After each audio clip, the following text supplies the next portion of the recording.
زرجمان بانو بھائی کی خوشی سے کھنکتی آواز پر زرجمان کو اٹھ کر باہر حال میں آنا پڑا، جہاں ساری محفل کا انتظام تھا۔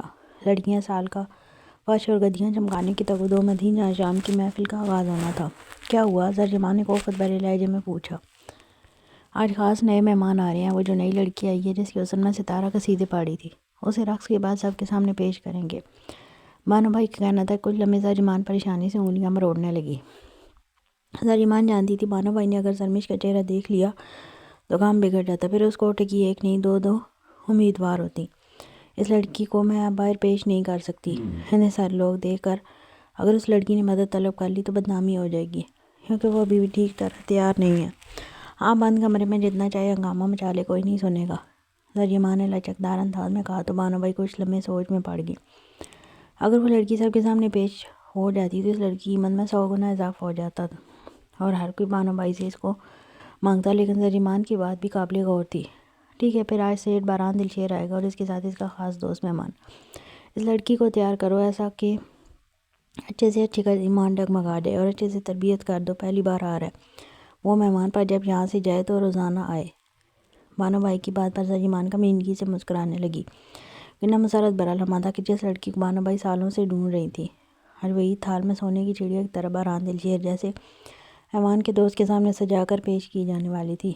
زرجمان مزید وہاں نہیں ٹھہری اور فوراً اس کمرے کی جانب آئی جہاں زرمش کو تیار کیا گیا تھا۔ کمرے میں قدم رکھا تو پریشان ہوئی کہ وہ لڑکی کہیں نظر نہیں آئی۔ ستارہ! زرجمان زور سے چلائی تو ستارہ جو دوسرے کمرے میں تھی بوتل کے جن کی طرح حاضر ہو گئی۔ حاضر ہوں، ستارہ پھولتی سانسوں سے بولی تو زرجمان نے غصے سے اس کا جبڑا دبوچا۔ لڑکی کہاں ہے؟ اس کے لہجے میں ناگن سی پھنکار تھی، جبکہ ستارہ بری طرح چونکی تھی۔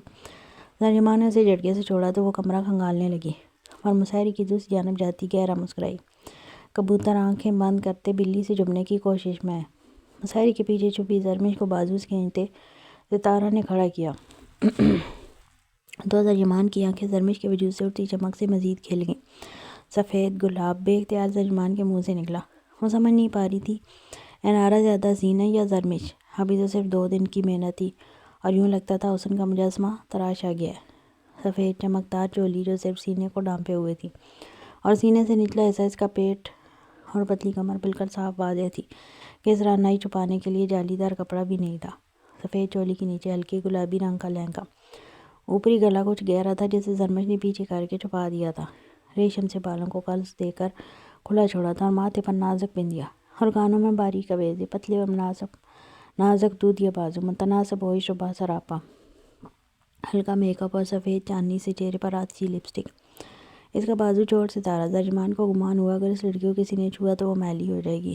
ستارہ کے ہاتھ ہٹانے پر زرجمان کی نظر جسم سے ہوتی چہرے پر گئی، پر یہ بات زرجمان کے ماتھے پر بل پڑ گئے کہ سوائے آتشی لپسٹک کے، ہلکا میک اپ یا آرائش اس کے چہرے پر نہیں تھی، سوائے معصومیت کے۔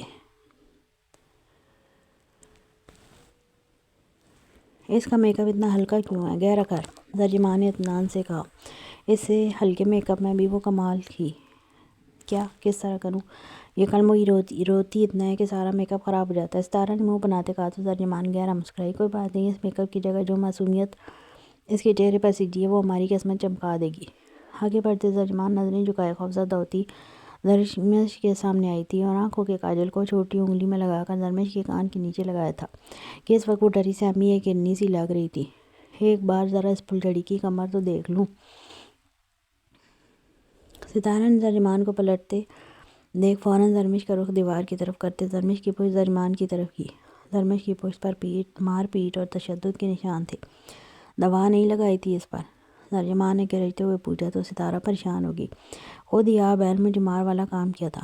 لگائی تھی، لیکن زخم زیادہ تھے، ہلکے تو ہو گئے پر نشان چھوڑ گئے۔ ستارہ کی بات پر زرجمان کشمکش میں پڑ گئی کہ آیا زرمش کا لباس ہی بدلوا دے یا کچھ دوسرا انتظام کرے، وہ اسی سوچ میں تھی۔ ایک لڑکی دروازے پر بھاگتی ہوئی آئی۔ زرجمان بھائی، آج تو کوٹھے پر مردانہ حسن کے شاہکار آئے ہیں۔ اف، وہ باران دلشیر کام تھا جو اس کے ساتھ ایک اور اپنے حسن کا دیوتا اپنے جلوے بکھیر رہا ہے۔ وہ لڑکی ٹھنڈی آہ بھرتی کافی بے باکی سے آہ بھر کر بولی تو زرمش کا دل بری طرح سکڑ کر پھیلا۔ اسے لگا اس کے گلے میں پھندا سا لگ گیا، کیونکہ باتوں باتوں میں ستارہ زرمش کے سامنے یہ ذکر کر چکی تھی کہ یہاں کی آنے والی خاص انچوئی لڑکیاں باران دلشیر اور اس کے خاص لوگوں کے لیے پیش کی جاتی ہیں۔ زرجمان بھائی، باران صاحب تو نظر کرم کرتے نہیں، ان کے ساتھ والے کے ساتھ میرا انتظام کر دے، ساری عمر غلامی کرنی ہے پھر تیری۔ اس لڑکی کے الفاظ سن زرمش کا دل کر رہا تھا کان بند کر لے۔ اتنی غلاظت، اتنی بے باکی بھلا کب دیکھی تھی؟ چل بالگو ہانکنا بند کر، چل جا لگو ہانکنا بند کر اور کلٹی ہو یہاں سے۔ اس خاص مہمان کے لیے آج اس مجسمہ حسن کو تیار کیے۔ ترجمان کے کہنے پر زرمش نے نظر اٹھا کر دیکھا، کیا کچھ نہیں تھا ان آنکھوں میں؟ نفرت، پچھتاوا، بد دعا، موت کی تمنا۔ ہاں جانتی ہوں، بانو بھائی نے ہی بھیجا کہ اس لڑکی کو اس خاص کمرے میں بھیج دو، یہاں اس مہمان کی مہمان نوازی ہوگی، اور اس کو سمجھا دو کہ میزبانی میں شکایت نہ ملے۔ وہ لڑکی ایک نفرت اور حسد بھری نگاہ زرمش پر ڈالتی کمرے سے چلی گئی، جبکہ ترجمان واپس زرمش کی طرف متوجہ ہوئی۔ پہلا اور خاص مہمان ہے، اور آج کی رات تیرا مرد، دھیان رہے اگر اسے شکایت ملی تو تمہاری چمڑی ادھیڑ دوں گی۔ ستارہ اس کی کمر پر میک اپ کرو، یوں بھی اس کے حسن کے جال سے کوئی نکلے گا تو زخموں پر غور کرے گا نا۔ میں کمرے میں تازہ پھول لگوا رہی ہوں، اسے وہاں بٹھاؤ۔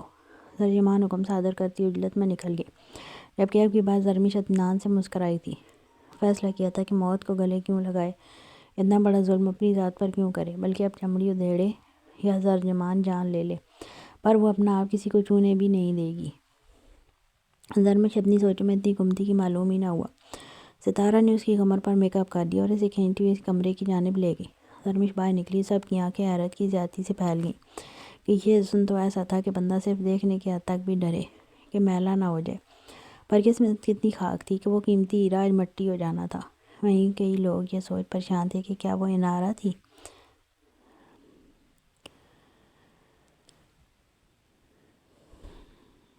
کوٹھے کی دہلیز پار کرتے باران کی پرتجسس نظریں زاویار کے چہرے پر تھیں۔ وہ اس کے چہرے کے اتار چڑھاؤ دیکھنا چاہتا تھا، لیکن اسے یہ دیکھ کر حیرت ہوئی کہ زاویار کا موڈ کافی بحال تھا اور ہونٹوں پر ایک دلکش مسکراہٹ۔ تم ٹھیک ہو؟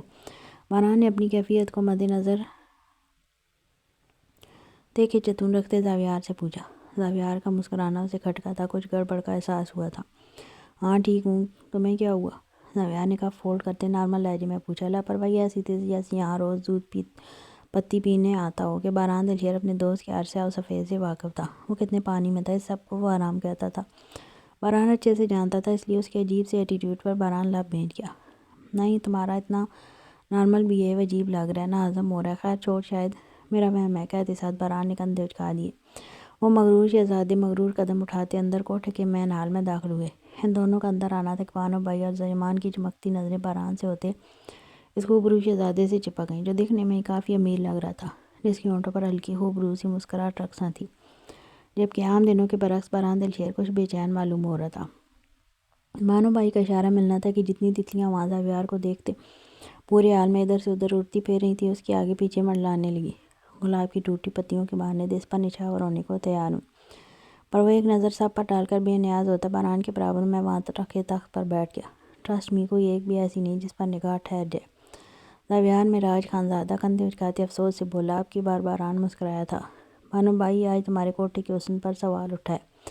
میرے جگر کو ایسے حسن کا دیدار کرو جو اس نے نہ کبھی دیکھا ہو نہ کبھی سوچا ہو، اس نے زاویار کی نظروں میں دیکھتے چیلنجنگ انداز میں کہا۔ تو وہ لڑکیاں جو زاویار کی منظور نظر ہونے کی کوشش میں تھی منہ بناتی افسوس سے پیچھے ہو گئیں، جبکہ زریمان کی نظروں میں زرمش کا حسین نازک مومی سا سراپا لہرایا۔ تمہیں یقین ہے باران کہ واقعی ان کے پاس کوئی ایسا حسن کا خزانہ ہو سکتا ہے جو مجھے ڈگمگانے پر مجبور کر دے؟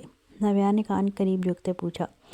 تو باران کی نظروں کے سامنے وہ خوفزدہ آنکھیں لہرائیں، اور پھر اس نے اس دل موہ لینے والی دل فریب خوشبو کو اپنے گرد رقص کرتے محسوس کیا۔ ہاں، وہ ڈگمگایا تھا، ایک بار کسی خوشبو کا اسیر ہوا تھا۔ وہ لمس اکسیر اس کی روح میں اترا تھا، لیکن کوئی مستقل لمس اکسیر نہ بن پایا تھا کہ وہ چند لمحوں کے لیے ہی تھا، پھر وہ غائب ہو گیا۔ یوں لگا اس کی نظروں سے 2 منٹ کے لیے پردہ ہٹ کر واپس گرا دیا گیا ہو۔ ہاں، زاویار کی بات پر بے اختیار باران کے منہ سے نکلا، تو زاویار نے آنکھیں چھوٹی کر کے اسے دیکھا۔ یہاں آنے سے پہلے اسے باران درست لگا تھا اور خوش ہوئی، پر اب باران کی طبیعت اسے عجیب لگ رہی تھی، بے قرار سی۔ ہاں زاویار صاحب، آج آپ کے لیے اتنا اسپیشل انتظام کیا ہے جتنا کسی کے لیے نہیں کیا کبھی۔ زریمان ادب کے انداز میں جھکتی ایک ادا سے بولی، تو زاویار کو اس عورت سے خوفت محسوس ہوئی۔ جتنا میک اپ اس عورت نے تھوپ رکھا تھا، زاویار کو اس سے وحشت ہو رہی تھی۔ یہ کوٹھا مجھے میک اپ کی دکان لگ رہا ہے۔ زاویار کی سرگوشی اتنی تیز ضرور تھی کہ زریمان کے کان تک پہنچی۔ اپنی اس قدر بے عزتی پر رنگ کچھ لمحے کے لیے بدلا تھا، لیکن پھر اتنی دولت کے باوجود خود پر ڈٹھائی کا خول چڑھائے وہ واپس مسکرائی۔ آپ ساتھ تو چلیے، اگر ناپسند آئے تو آپ کا جوتا میرا سر۔ آپ کے ترجمان بھی چیلنجنگ انداز میں بولی تو بانو بائی بھی کشمکش میں پڑ گئی کہ اندر ایسا کون سا حسن کا خزانہ ترجمان نے سنبھال رکھا ہے۔ اس پر اتنا یقین ہے یہاں کی لڑکی حسین تھی، پھر بھی اس مغرور شخص کو کوئی پسند نہیں آ رہی تھی تو ترجمان اتنا مطمئن کیسے تھی؟ اس جگہ صرف ایک حسن کا مجسمہ تھا بانو بھائی کے پاس، جسے اس نے چھپا کر رکھا تھا۔ وہ انارہ تھی جس کے طلسمی حسن پر شرط باندھی جا سکتی تھی۔ چلو بہرحال میں دیکھتا ہوں رات سیاہ ہوتی ہے یا سفید۔ ایک آنکھ ونک کرتا ہوا ترجمان کے ساتھ اندر جانے لگا، جبکہ بہرحال خاموش نظروں سے بنا کوئی جواب دیے زاویار کو اندر جاتا دیکھنے لگا۔ دل کی کیفیت انتہائی حد تک خطرناک ہو رہی تھی۔ وجہ کچھ سمجھ آ رہی تھی پر وہ دبا رہا تھا۔ بانو بھائی کچھ کہنے لگی تو بہرحال نے اشارے سے اسے روک دیا اور اٹھ کر بانو بھائی کو کچھ کہے جانے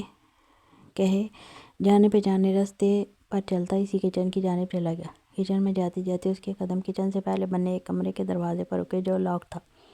اس بند دروازے کو دیکھتے اندر سے تجسس جاگا کہ اسے کھول کر دیکھے، لیکن پھر نظر انداز کرتے کچن کی جانب بڑھ گیا۔ اس کے چہرے سے جیسے دھوئیں سے اڑ رہے تھے۔ چہرہ اس قدر پرتپش ہو گیا تھا کہ آگ چھلکانے کو تھا۔ جلدی سے فریج سے بوتل نکال کر بہرحال نے اپنے سر پر ڈالی۔ یہ ایک ایسی کیفیت تھی کہ سانس بھی لینا دو بار ہو رہا تھا۔ ٹھنڈا پانی سر سے ہوتا چہرے اور سینے پر بہہ گیا۔ آنکھیں بند کرتے گہری سانس لی تو وہ برسوں پہلے کے ماضی کے دھندلکوں میں کھونے لگا۔ کیا بات ہے بہرحال، تو جب یہاں آیا تھا بالکل سوکھا جھینگا تھا، اب تو کسی انگلش ہیرو جیسی باڈی بنا لی۔ دلاور سیٹھ 2 ماہ بعد گیراج میں آیا تھا، ورنہ وہ فون پر ساری کارروائی کا طریقہ بتاتا تھا۔ دنیا کی نظروں میں دلاور سیٹھ ایک نامور بزنس مین تھا، لیکن پیچھے کے سارے راز بہرحال سمیت سارے لڑکے جانتے تھے کہ دلاور سیٹھ کی کامیابی کے پیچھے اسمگلنگ کا دھندا ہے جو ملک بھر میں پھیلا ہے۔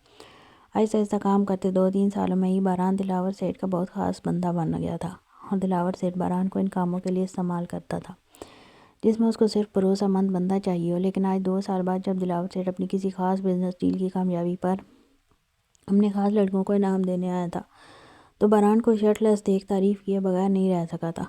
گہرا مسکراتے اس کی کٹس بنتی باڈی کو سراہا تھا۔ دلاور سے سائڈ سے کوئی بات نہیں، بس تھوڑی بہت ایکسرسائز۔ ابھی بہرحال بول رہا تھا جب ساتھ کھڑے دانش نے منہ میں چھالیاں ڈالتے بہرحال کی بات کاٹی تھی۔ تھوڑی نہیں دلاور سیٹھ، جتنا وقت یہ کام نہیں کرتا اتنا وقت یہ ڈمبلنگ کرتا ہے کمینہ۔ دانش نے ہنستے ہوئے کہا تو بہرحال خفیف سے احساس سے چہرہ جھکا گیا۔ چلو اچھی بات ہے، اب یہ کام بند کرو، آج دلاور سیٹھ کی طرف سے تم لوگوں کے لیے بڑی دعوت ہے۔ دلاور سیٹھ جیب سے فون نکالتا بولا تو وہاں کھڑے لڑکے بہرحال سمیت ایک دوسرے کو دیکھنے لگے۔ یہاں جتنے بھی لڑکے تھے ان میں سے کوئی یتیم تھا تو کوئی مسکین یا پھر کوئی شدید ضرورت میں مبتلا۔ کون سی عورت؟ دلاور سیٹھ۔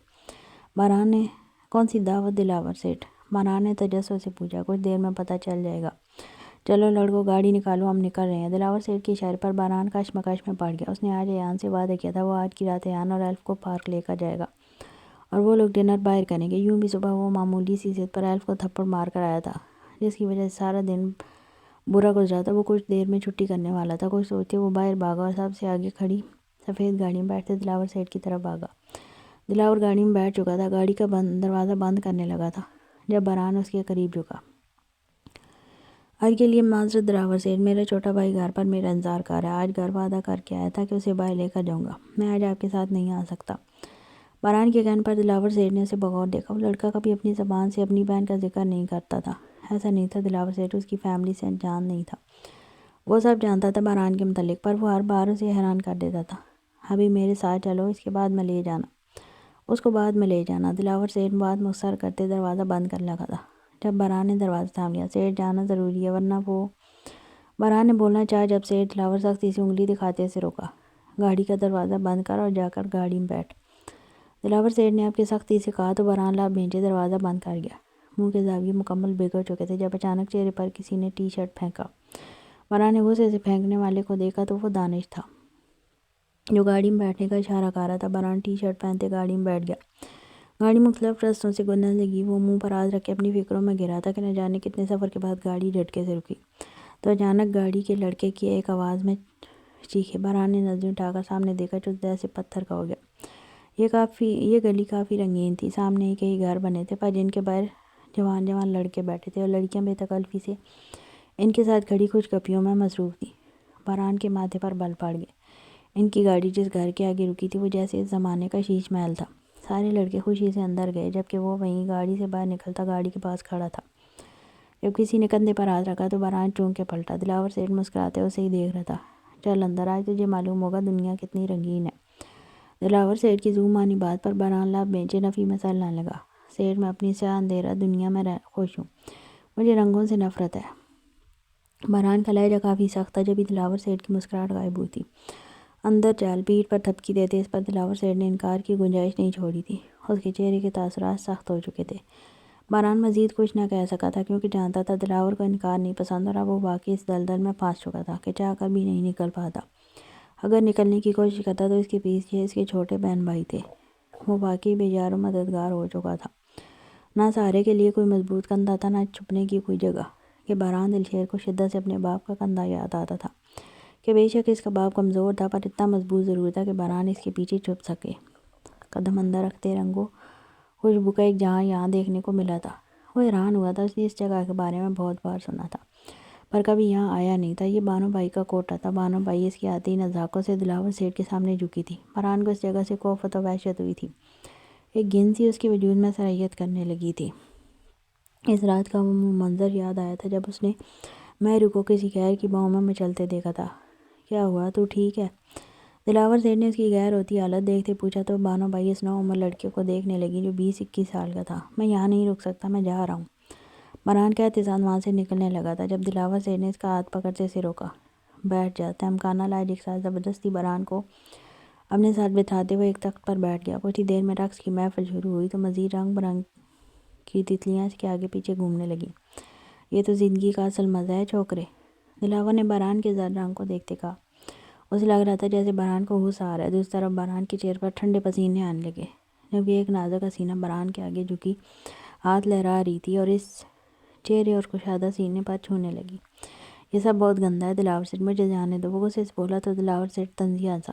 جس گندگی میں تم آ گئے ہو نا باران، وہاں یہ سب عام ہوتا ہے۔ ان طوائفوں کو دیکھ رہے ہو، ان کے پاس ہمارے دشمن آتے ہیں نا، صرف اپنا مال چھوڑ کر جاتے ہیں، اپنے کئی گہرے راز بھی چھوڑ کے جاتے ہیں۔ جسمانی لطف کے علاوہ بھی یہ ہمارے بہت کام آتی ہیں۔ وہ بولتا جا رہا تھا کہ یہاں آنا کیوں ضروری تھا۔ دلاور سیٹھ کی باتوں کا اس پر کوئی خاص اثر نہیں ہوا تھا۔ وہ بہت مشکل سے اس وقت تک یہاں بیٹھا تھا جب تک دلاور سیٹھ کسی نوعمر لڑکی کے ساتھ کمرے میں نہیں چلا گیا تھا۔ اگلے دن پھر دلاور سیٹھ اسے اپنے ساتھ لایا تھا۔ کل کی بنسبت آج اس کی حالت قدرے بہتر تھی۔ وہ رقص کے دوران قدرے پرسکون ہو کر وہاں بیٹھا رہا پر وہ یہاں کچھ خاص کرنے میں دلاور سیٹھ کے ساتھ شامل نہیں ہوا تھا۔ دلاور سیٹھ کے کہنے پر بانو بھائی نے اسے کوٹھے کی سب سے خوبصورت اور رنج ہوئی لڑکی اس کی خدمت میں پیش کی تھی۔ وہ لڑکی باران کو لے کر ایک کمرے میں آئی اور اس کے سامنے خود کو بے لباس بھی کر گئی مگر باران اپنے قدم پیچھے کر گیا تھا۔ وہ فوراً گھن اور کراہیت محسوس کرتا کمرے سے نکل گیا تھا۔ پھر مستقل 1 مہینہ دلاور سیٹھ کے ساتھ یہاں آنے کے بعد وہ اب بالکل نارمل بیہیو کرنے لگا تھا۔ وہ اس مال کا یہاں کی رنگینی کا عادی ہو گیا تھا۔ مجھے لگتا ہے اب تمہیں کوئی چن لینی چاہیے اور خصوصاً اس جگہ یہاں اپنی مردانگی ثابت کر دینی چاہیے، ورنہ یہ سب تمہیں نامرد سمجھیں گی بلکہ مہینہ پہلے تمہاری کی جانے والی حرکت سے سمجھتی بھی ہیں۔ کافی چہمگوئیاں سنی ہیں میں نے۔ دلاور نے ہنستے ہوئے اس کی مردانگی پر کاری ضرب لگائی کہ باران تلملا گیا تھا۔ مجھے فرق نہیں پڑتا کون کیا کہتا ہے، اس نے سختی سے نظریں پھیرتے ہوئے کہا تو دلاور کہکا لگا کر ہنسا۔ شراب تم نہیں پیتے، شباب سے تمہیں الرجی ہے۔ اب تو میرے دل میں بھی سوال اٹھ رہا ہے، تم مرد ہی ہو نا؟ دلاور سیٹھ کے سوال پر باران نے خونخوار نظروں سے دلاور سیٹھ کو دیکھا۔ عطا کے احساس سے چہرہ لال انگارا ہو گیا تھا اور جبڑے بھیج گئے تھے۔ مجھے عورت ذات سے، اس کے وجود سے نفرت ہے۔ تو جس وجود سے گرن آتی ہو، شدید نفرت ہو، اس وجود پر باران دلشیر تھوکنا پسند کرے، کو جا کے اسے اپنی قربت سے نوازتا پھرے۔ ایک بے اعتبار اور بے وفا مخلوق ہوتی ہے یہ عورت۔ وہ دنیا کی تمام عورتوں سے شدید بدگمان ہو چکا تھا۔ دلاور سیٹھ نے اس کی آنکھوں میں مخالف صنف کے لیے نفرت کی آگ دیکھتے دیکھی تھی۔ تو اس نفرت کو نکالو اپنے اندر سے۔ عورت پر اعتماد مت کرو، اسے پاؤں کی جوتی کے نیچے رکھو، استعمال کرو اور پھینک دو۔ اس کا استعمال کرو اور قیمت ادا کرو، سر کا تاج نہیں پاؤں کی جوتی بناؤ۔ دلاور کی باتیں سنتا وہ کشمکش میں پڑ گیا تھا۔ باران کو کشمکش میں دیکھ دلاور نے بانو بھائی کو اشارہ کیا تو ایک نازک تتلی ہاتھ پکڑ کر باران کو اپنے ساتھ اندر لے گئی۔ اس رات کے بعد باران دلشیر ایک اور گندگی کے دلدل میں پھنس چکا تھا۔ وہ قبول کرتا تھا وہ واقعی ایسے دلدل میں جہاں سے نکلنا اس کے بس سے باہر ہے۔ وہ اپنے ہی خیالوں میں گم تھا جب اچانک بری طرح چونکا۔ کوئی اسے دیکھ رہا تھا۔ اپنے اوپر نظروں کی تپش محسوس کرتے جیسے ہی باران کی نظر کچن کی جانب اٹھی، دھڑکنیں سست پڑنے لگیں۔ دوپٹے کے آلے میں وہی گہری بھوری آنکھیں کچن کی چوکر سے اندر جھانک رہی تھی۔ وہ فوراً پہچان گیا تھا، ایسے کیسے نہ پہچانتا انہیں، ان آنکھوں نے تو چین، سکون، قرار، نیند سب لوٹ لی تھی۔ رکو! اچانک وہ آنکھیں غائب ہوئیں تو بہران جو ٹرانس کی اسی کیفیت میں اپنی جگہ پتھر کا بنا تھا، اچانک سکتا ٹوٹا۔ وہ تیزی سے باہر بھاگا، لیکن وہ ظالم جادوگرنی ایک بار پھر آنکھ مچولی کھیل گئی تھی۔ راہداری بالکل خالی تھی، وہاں کوئی نہیں تھا۔ کیا مجھے جاگتی آنکھوں سے وہم ہونے لگے ہیں، یا اس کوٹھے میں کوئی حسین بھوتنی ہے جو اچانک کہیں غائب ہو جاتی ہے؟ بہران راہداری ماتھے پر پڑایا اور وہ اسے میں بند دروازے پر ہاتھ مارا۔ دروازے کی دوسری طرف دل تھامے کھڑی انارا کا دل حلق میں آیا تھا۔ وہ سختی سے آنکھیں میر گئی تھی۔ اس کے کمرے میں پانی ختم ہو گیا تھا۔ کافی دیر پیاس کی شدت برداشت کرتے وہ زریمان کا انتظار کرتی رہی، لیکن جب زریمان نہ آئی اور برداشت ٹوٹنے لگی تو وہ کچن میں گئی۔ شکر تھا کچن میں کھڑا شخص اپنے ہی خیالوں میں گم تھا کہ اسے نہ دیکھ سکا۔ وہ فوراً پلٹی، پر نہ جانے دل میں کیا سمائی کہ چہرے پر دوپٹہ ڈال کر گمسم کھڑے اس شہزادے کو دیکھا جو لباس سے کوئی شرابی سیٹ نہیں لگ رہا تھا، بلکہ عام سے ٹی شرٹ ٹراؤزر میں کوئی پرانے وقتوں کا یونانی دیوتا لگ رہا تھا جو راہ بھٹک کر اس گلیز جگہ پر بھول کر نکل آیا ہو۔ انارا کا دل کیا اسے غور سے دیکھے، پر بہران کے چہرے کا رخ سامنے تھا اور وہ جو سائیڈ انارا کی جانب تھی وہ اس کے ہاتھ سے کور تھی۔ وہ بہران کا چہرہ نہ دیکھ سکی، پر اس شخص نے ضرور اسے دیکھ لیا تھا۔ تبھی وہ بجلی کی تیزی سے اپنے کمرے میں بھاگی اور آہستگی سے اندر سے دروازہ بند کر لیا۔ جب بہران نے ہاتھ دروازے پر مارا تو لگا دروازے کے ساتھ اسکرو بھی ٹوٹ کر پرواز کر جائے گی، پر 2 منٹ بعد احساس ہوا وہ شخص جا چکا۔ بہران جو دروازے کے پاس کھڑا تھا جھنجھلاتے واپس باہر چلا گیا، یہ گمان کرتے کہ زاویار واپس آ چکا ہوگا، اسے کوئی لڑکی پسند نہیں آئی ہوگی اور وہ واپس گھر چلے جائیں گے۔ پر یہ دیکھ شدید جھٹکا لگا کہ 15 سے 20 منٹ ہو چکے تھے، پر زاویار کمرے سے باہر نہیں آیا تھا۔ کہا تھا نا بہران سیٹھ کہ ایسا حسن کا خزانہ ہے کہ آپ کے جگری دوست ایک نظر دیکھنے کے بعد نظر نہیں پھیر پائیں گے۔ زریمان بہران کو دیکھتی فخریہ بولی تو بہران کی بے چینی اور بڑھ گئی۔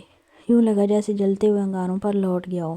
پورا کمرہ پھولوں سے سجا ہوا ایک خوابناک سا دعوت لذت دیتا ہوا منظر پیش کر رہا تھا۔ باقاعدہ ماحول کو فسوں خیز بنانے کے لیے تازہ گلاب کے پھولوں سے سیج سجائی گئی تھی، لیکن یہ سیج یہاں موجود ایک نازک سی جان کے لیے ببول کے کانٹوں بھرا بستر تھا۔ زرمش اس کمرے میں بند تھی۔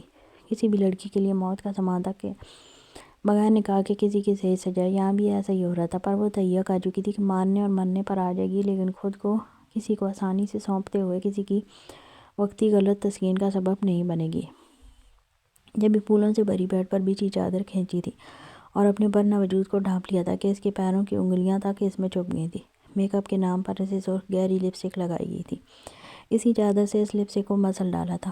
آنکھیں آنسوؤں میں کوئی چیز تلاش کرنی چاہیے تھی جس سے اپنے سے لبالب آنکھیں آنسوؤں سے لبالب بھری تھی۔ کمرے میں کوئی چیز تلاش کرنی چاہیے جس سے اپنی حفاظت کر سکے، پر سائیڈ لیمپ کے علاوہ کچھ نظر نہ آیا تو جلدی سے سائیڈ لیمپ کی تار کھینچتے اسے ہاتھوں میں تھام لیا۔ دروازے کے پاس قدموں کی آہٹ محسوس کرتے وہ فوراً دروازے کی دائیں طرف کھڑی ہو گئی کہ دروازہ کھلنے پر نظر آئے۔ دل اس قدر تیزی سے دھڑک رہا تھا، یوں لگتا تھا پسلیاں توڑ کر باہر نکلے گا، کہ کانوں میں گونجتا دھڑکنوں کے شور سے جسم میں بھی ہلکی ہلکی لرزش طاری تھی۔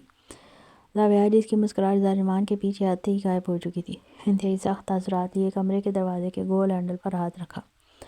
اب آگے کیا ہونا تھا؟ ایک میک اپ سے لدی لڑکی بھرنا لباس میں یا لباس کے تکلف سے مبرہ اس کی گود میں کسی پکے پھل کی طرح آ گرنے کی کوشش کرتی، اسے اپنے حسن کی طرف مائل کرتی اور اس طرح کی بہت سی حرکتیں کرتی۔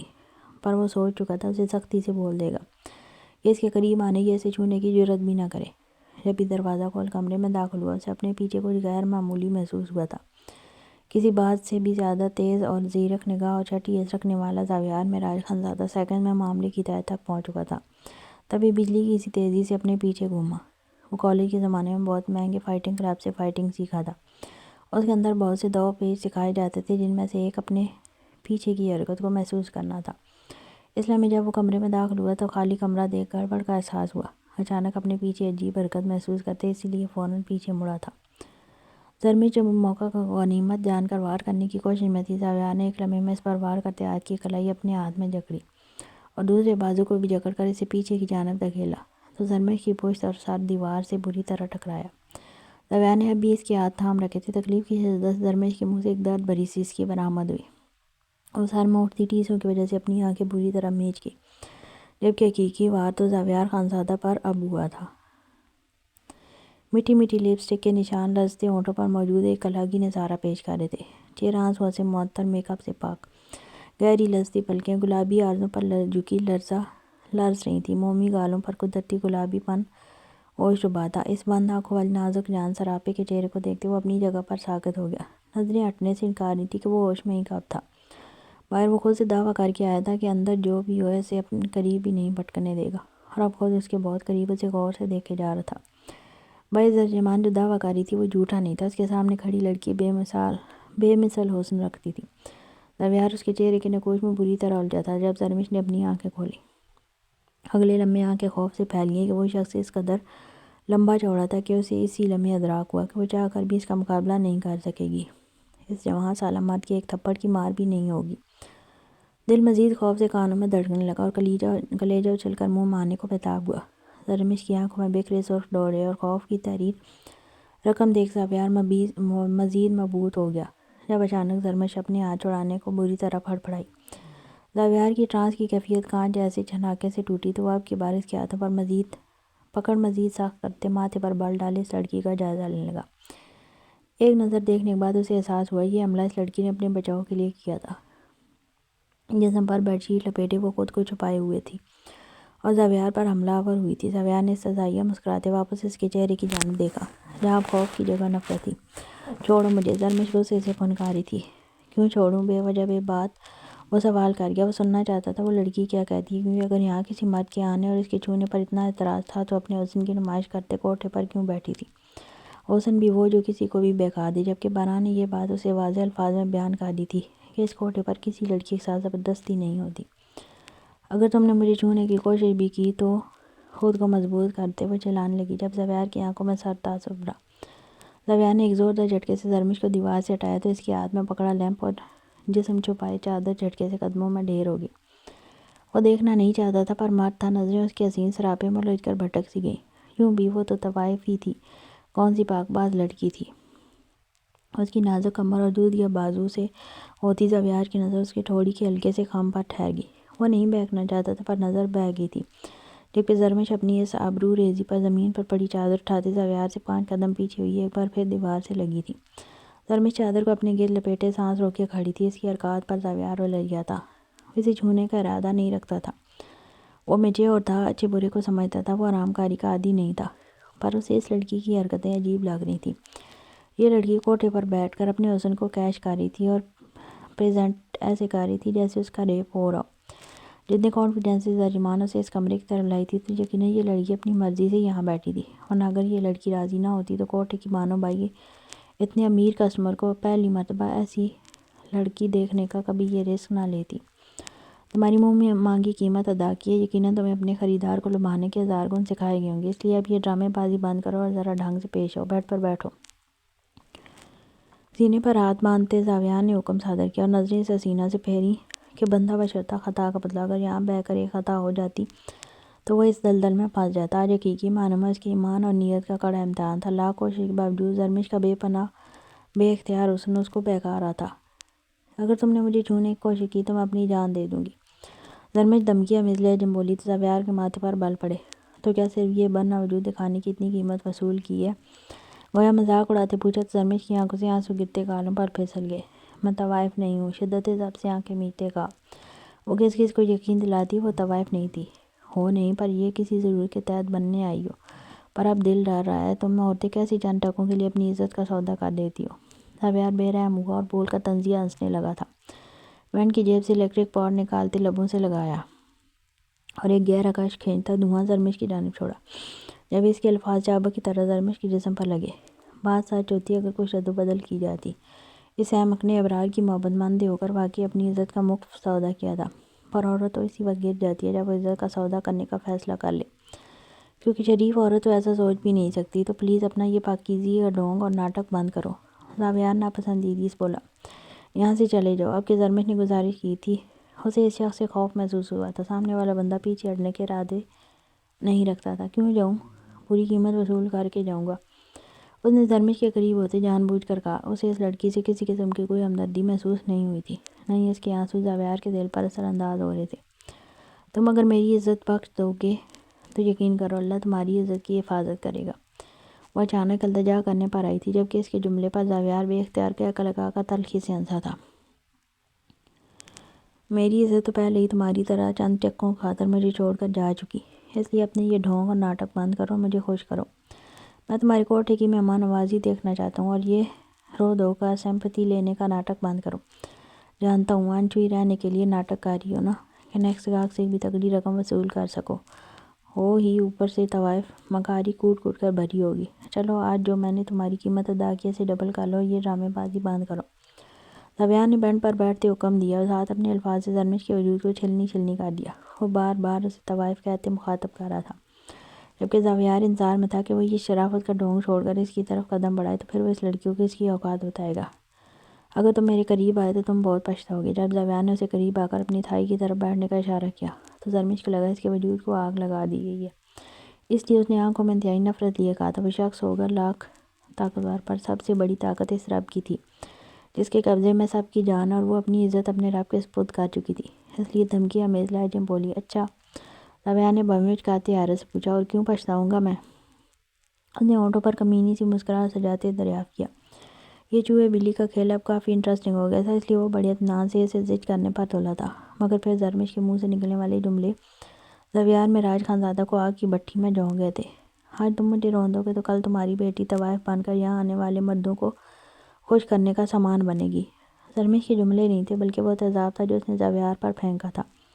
اگلے لمحے ہی وہ زرمش کے مقابل آیا اور اس قدر زور سے اسے زناٹے دار تھپڑ اس کے نازک گال پر مارا تھا کہ زرمش تیورا کر زمین پر گری تھی۔ ہاں، زرمش کے منہ سے ایک چیخ برآمد ہوئی تھی۔ زاویار کی 5 انگلیوں کی شدت اس کے گال پر نشان چھوڑ گئی تھی اور دماغ سن پڑنے لگا تھا، کان کے اندر نمی محسوس ہوئی تھی، یوں لگ رہا تھا جیسے کان کا پردہ پھٹ گیا ہو۔ یو بلڈی بچ، ہاؤ ڈیئر یو! زاویار نے دوسری سائڈ ٹیبل کا لیمپ اٹھاتے زور سے زمین پر ایک دھماکے سے پھوڑا۔ زرمش نے خوف کی شدت سے اپنی آنکھیں میچ لیں اور پھوٹ پھوٹ کر رونے لگی، اس کا غصہ کسی طور کنٹرول میں نہیں آ رہا تھا۔ زرمش کی بات پر میں ملکہ نازک سراپا آنکھوں میں گھوما تھا، اور جو خطرناک تصور لمحے میں اس کی آنکھوں میں گھوما تھا وہ ناقابل برداشت تھا۔ اس کا دل کہہ رہا تھا وہ زمین پر پڑی اس لڑکی پر پیٹرول چھڑک کر اسے آگ لگا دے۔ غصہ کنٹرول نہ ہونے پر وہ غصے سے زمین پر بیٹھتے زرمش کا گلا دبوچ چکا تھا۔ وہ پہلے تھپڑ سے ہی نہ سنبھلی تھی کہ زاویار کا اگلا حملہ اسے بے جان کرنے لگا تھا۔ وہ اذیت سے آنکھیں موند گئی تھی، موت کو بہت قریب سے دیکھتے لبوں سے خود بخود کلمہ جاری ہو گیا تھا۔ وہ اس موت سے خوش تھی، جبکہ زرمش کو مزاحمت نہ کرتے دیکھ اور اس کے لبوں سے کلمے کے 2 حرف سنتے زاویار نے جھٹکے سے اسے چھوڑا تھا۔ تم جیسی طوائف جو مردوں کو خوش کرنے کا سامان بنتی ہے، اس کے منہ سے یہ سب اچھا نہیں لگتا۔ میری بیٹی کا نام تم نے اپنی زبان سے لیا ہے، اگر قتل معاف ہوتا تو زاویار معراج خانزادہ آج تمہیں مار کر تمہارے ٹکڑے ٹکڑے کر دیتا۔ نفرت سے کہتا وہ ایک لمحہ رکے بغیر دروازے کی طرف بڑھا تھا، لیکن زرمش کے اگلے الفاظ نے اس کے قدم جکڑ لیے تھے۔ گندی، کیونکہ طوائف ہیں جسم بیچ رہی ہیں، تو تم جسم خریدنے والوں کو کیا کہو گے؟ ان کی گنتی کن شریف زادوں میں ہوتی ہے؟ گہری گہری سانس لیتے ہوئے بے تاثر ہوتے ہوئے زاویار معراج خانزادہ کو لاجواب کر گئی تھی۔ اپنی بیٹی کا سن کر نکل گئی نا تمہاری جان؟ کہتے کہتے زرمش تلخی سے ہنسی۔ پر اس کوٹھڑی جیسے کوٹوں پر تمہارے جیسے شریف زادوں کی بیٹیاں بکتی ہیں زاویار خانزادہ۔ زرمش نے اسی کے منہ سے اس کا نام سنا تھا، زاویار کا نام لیتی وہ نفرت سے پنکا رہی تھی۔ زاویار خانزادہ ایک مرتبہ پھر غصے سے اس کی جانب بڑھا تھا، پر جو آئینہ اب کی بار زرمش نے دکھایا تھا وہ پہلے سے زیادہ خطرناک تھا۔ وہ بھری بیٹھی تھی اور اس کے منہ سے اپنے لیے اتنے گندے الفاظ سن کر کسی زخمی شیرنی کی طرح بے پر چکی تھی۔ تبھی اپنی بڑاس نکالتے یہ تک بھول گئی تھی کہ وہ جو تھپڑ مار کر چھوڑ کر جا رہا ہے، اگر اب اسے اٹھا کر اسے بیڈ پر پھینکتا تو اس میں اتنی تو طاقت بچی نہیں تھی کہ چلا ہی لیتی۔ آتے ہیں یہاں تمہارے جیسے شریف زادے! کہتے کہتے تکلیف برداشت نہ کرتے ہوئے زمین پر اونے منہ لیٹ گئی تھی، اس کے بازو، اس کی پشت اور سر درد سے پھٹ رہا تھا۔ زاویار کے تھپڑ نے دماغ سن کر ڈالا تھا۔ زرمش کے لیٹنے پر بیڈ کی چادر نیچے کھسکی اور زرمش کی بدن پشت نمایاں ہوئی تو زاویار کو جھٹکا لگا تھا۔ اس لڑکی کی پشت پر بیلٹ اور کوڑے مارے جانے کے تازہ نشان تھے۔ یہ وہ نشان تھے جنہیں میک اپ سے چھپانے کی ناکام سی کوشش کی گئی تھی، مگر زاویار معراج خانزادہ کی زیرک نگاہوں سے وہ پوشیدہ نہیں رہ سکے تھے۔ اسے دھچکا لگا، یعنی وہ لڑکی واقعی زبردستی لائی گئی تھی۔ تمہارے جیسے شریف زادے راتوں کو یہاں آتے ہیں اور پھر اپنے خون کا بیج یہاں کی طوائفوں کی کوکھ میں بو کر جاتے ہیں۔ اگر بیٹا ہوتا تو وہ عورتوں کی ڈیش کرتا، اور اگر بیٹی ہوتی تو تمہارے جیسے لوگ ہی اسے روند جاتے ہیں۔ کئی دفعہ تو باپ کو معلوم ہی نہیں ہوتا کوٹھے پر جس لڑکی کے ساتھ وہ رات رنگین کر رہا ہے وہ اسی کا بیج ہے۔ کہتے ساتھ زرمش انتہائی تلخی سے ہنسی تھی۔ زاویار خانزادہ اس کے الفاظ پر دنگ رہ گیا تھا۔ سچ تو کہہ رہی تھی، اولاد خالی وہ تو نہیں تھی جو دنیا کے سامنے ہو، نہ جانے کتنے شریف زادوں کی بیٹیاں یہ کام کرتی ہوں گی۔ وہ رکا نہیں تھا۔ اس کے بعد ایک لمحہ وہ اس کمرے میں نہیں ٹھہر پایا کہ یہ کمرہ نہیں، اسے آتش دان لگ رہا تھا جس میں اسے لگا وہ جل کر راکھ ہو جائے گا۔ تبھی وہاں سے تیزی سے نکلا۔ باران کی بے چینی بڑھنے لگی تھی۔ مزید 15 منٹ گزرے تو جیسے دل ڈوبنے لگا۔ وہ تو سمجھ رہا تھا زاویار واپس آ جائے گا، پر وہ نہیں آیا تھا۔ مجھے تمہارے دوست نہیں پسند باران، اپنے باپ کی آواز اچانک کانوں سے ٹکرائی۔ کیوں بابا؟ وہ بہت اچھے ہیں، کبھی میرا ساتھ نہیں چھوڑتے، کبھی مجھے اکیلا نہیں چھوڑتے۔ باران نے شدید جھنجھلاتے ہوئے کہا، میں نے تمہیں کل سگریٹ پیتے دیکھا تھا باران۔ اپنے باپ کی آواز پر اسے شدید جھٹکا لگا تھا۔ شرمندگی سے نظریں جھک گئی تھیں۔ میں نہیں پوچھوں گا تمہیں یہ عادت کیسے لگی، پر اتنا ضرور کہوں گا، تمہارے دوست مخلص نہیں ہیں۔ اگر مخلص ہوتے تو تمہیں اس بری چیز کے عادی نہ ہونے دیتے جس کے وہ خود عادی ہیں۔ باران دلشیر نے آنکھیں بند کی تو نظروں میں آئینہ لہرایا۔ تو کیا وہ بھی مخلص نہیں تھا؟ وہ کیوں چاہتا تھا زاویار خانزادہ بھی کوٹھے کا عادی ہو، جبکہ وہ اس کے اصرار سے پہلے کبھی یہاں آنے کا سوچتا بھی نہیں؟ باران دلشیر جانتا تھا وہ عادی کرمنل ہے۔ اس نے اور زاویار نے بہت زیادہ غیر قانونی کام کیے تھے، مگر وہ یہ بھی جانتا تھا کہ کچھ حرام کام ایسے تھے جن سے وہ دونوں ابھی بالکل نابلد تھے۔ زمانہ دراز سے سویا ہوا ضمیر اچانک چوکے لگانے لگا تو باران سے مزید برداشت نہ ہوا۔ زاویار کو باہر بلائیں۔ اچانک اپنی جگہ سے کھڑے ہوتے باران نے زرجمان کو مخاطب کیا تو زرجمان حیرت سے اسے دیکھنے لگی۔ کیوں؟ زرجمان نے ناسمجھی سے پوچھا تو باران نے جواباً اسے سخت نظروں سے گھورا۔ میں تمہیں جواب دہ نہیں ہوں، تمہیں تمہاری قیمت مل جائے گی، جا کر دروازہ کھلواؤ۔ بلکہ میں خود ابھی۔ باران نے اتنے کہتے قدم آگے بڑھایا ہی تھا کہ زاویار میں راج خانزادہ کو بپرے شیر کی مانند مشتعل چہرہ لیے باہر آتے دیکھا۔ زاویار کا چہرہ انتہائی حد تک سرخ ہوتا خون چھلکانے کو تھا۔ سانسیں پھولی ہوئی الگ ہی کہانی بیان کرنی تھی کہ زرجمان کو گڑبڑ کا احساس ہوا۔ کیا لڑکی سے کوئی غلطی؟ زرجمان زاویار سے پوچھنے کی کوشش میں تھی، پر وہ بنا ایک بھی لمحہ مزید ضائع کیے بغیر کوٹھے سے باہر نکل گیا تھا۔ باران کے ہونٹوں پر ایک سکون آور مسکراہٹ بکھری تھی۔ ٹراؤزر کی جیب سے خاکی لفافہ نکال کر بانو بھائی کی جانب اچھالا اور زاویار کے پیچھے کوٹھے سے باہر نکل گیا۔ میں اس عرافہ کو نہیں چھوڑوں گی۔ غصے سے چیختی زرجمان اس کمرے کی جانب بڑھی جہاں زرمش بے ہوش پڑی تھی۔ اپنے دائیں ہاتھ پر رومال باندھا وہ سیکنڈ فلور کے 5th کوریڈور سے گزر آتا۔ اس کا رخ سپورٹس روم کی جانب تھا۔ کچھ وقت بعد دن کا دوسری یونیورسٹی کے ساتھ چیلنجنگ ویک شروع تھا۔ وہاں جا کر اسے سپورٹس کے کوچ سے بات کرنی تھی۔ یہ فٹ بال کی ٹیم سے ایان اور ملک کا نام خارج نہ کریں، 2-3 دن میں وہ دونوں واپس جوائن کرنے والے ہیں۔ ضیاء پیچھے سے آمتی ہوئی آواز پر پل بھر کو ضیاء کے قدم رکے۔ یہ نورین کی آواز تھی۔ نورین اس کے پیچھے کل بھی آئی تھی، پر وہ نظر انداز کر رہا تھا۔ وجہ یہ تھی کہیں نورین اس سے یہ سوال نہ کر لے کہ وہ ارسلان نیازی سے نورین کے لیے کیوں لڑا۔ شاید کوئی اور لڑکی ہوتی تو وہ اس طرح نہیں لڑتا یا لڑائی کی نوبت ہی نہ آتی، کیونکہ نورین وہ واحد لڑکی تھی جسے منانے کے لیے وہ وہاں گیا تھا۔ اگر نورین پوچھ لیتی تو وہ کیا جواب دیتا، جبکہ وہ تو خود بھی اس سوال کا جواب نہیں جانتا تھا اور اس جواب سے بھاگ رہا تھا۔ ضیاء تم مجھے نظر انداز کر کے نہیں بھاگ سکتے۔ وہ بھاگتی ہوئی ضیاء کے سامنے آئی تھی اور دونوں بازو ہوا میں پھیلاتے ضیاء کے جانے کا راستہ مسدود کیا تھا۔ اناری رنگ کی شلوار قمیض پر کپڑوں کے ہم رنگ خود سے اور ہم رنگ دوپٹہ گلے میں ڈالے ضیاء کو گھور رہی تھی۔ ناک اور گالوں کی سرخی الگ ہی طرح سے ضیاء کو اپنی جانب متوجہ کر رہی تھی۔ اس پر تضاد اس کی پلکوں کا خم۔ ضیاء نے اضطرابی کیفیت میں نظریں دوسری طرف پھیر لیں۔ تم نے ارسلان نیازی سے میری وجہ سے لڑائی کیوں کی؟ جس سوال سے وہ ڈر رہا تھا نورین نے وہی سوال کیا۔ ضیاء نے پریشانی سے اپنا ماتھا مسلا۔ تم میری کلاس میٹ ہو اس لیے۔ ضیاء نے انتہائی سنجیدگی سے نورین کو سخت نظروں سے گھوتے کہا۔ اس وقت وہ بالکل سادہ سے گرے شلوار قمیض میں تھا۔ اس کے گال اور ماتھے پر اب بھی چوٹ کے نیلے نشان موجود تھے۔